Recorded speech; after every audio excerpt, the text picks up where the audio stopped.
Now here the question is, find the minimum distance between the curves y square equals x minus 1 and x square equals y minus 1, and say the distance is d. We need to find the value of 2 root 2 into d.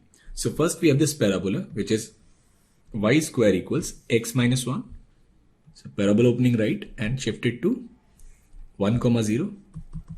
And then we have this parabola, which is x square equals y minus 1.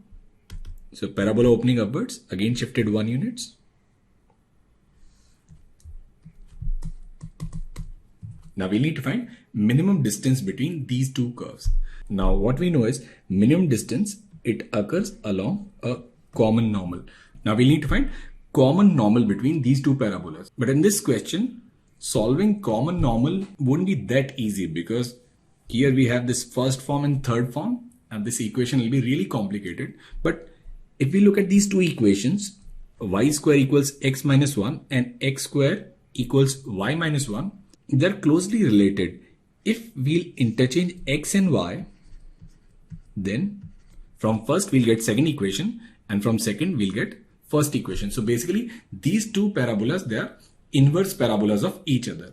So basically they are reflection of each other about this y equals x line. So these two parabolas, they are reflection of each other about y equals x line. Now this line of common normal will also be perpendicular to this line, which is y equals x.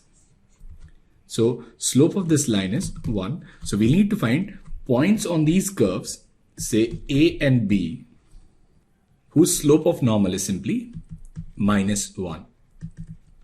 Now since the situation is symmetric about y equals x line, what we'll do is we'll find this distance, and then the shortest distance between these two parabolas will be double of it. Now for this parabola, y square equals x minus 1, we know that foot of normal, which in this case is B, will be given by, now since it is x minus 1, so it will be 1 plus am square. So 1 plus am square and then minus 2am.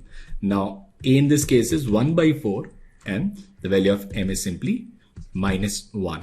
So we can write the coordinate of this point B as 1 plus 1 by 4, comma, now it will be m minus minus plus will be 1 by 2. So coordinate of this point B, it will be 5 by 4, comma, 1 by 2. Now we can find this distance, which is d by 2. So this distance is perpendicular distance of this line x equals y from this point, which is 5 by 4, comma, 1 by 2. So this d by 2, it will be 5 by 4 minus 1 by 2 upon root 2. So it will be 3 upon 4 root 2. So we can write 2 root 2 into d. This value is equal to 3. So the answer to this question is the value of 2 root 2 d is 3 units.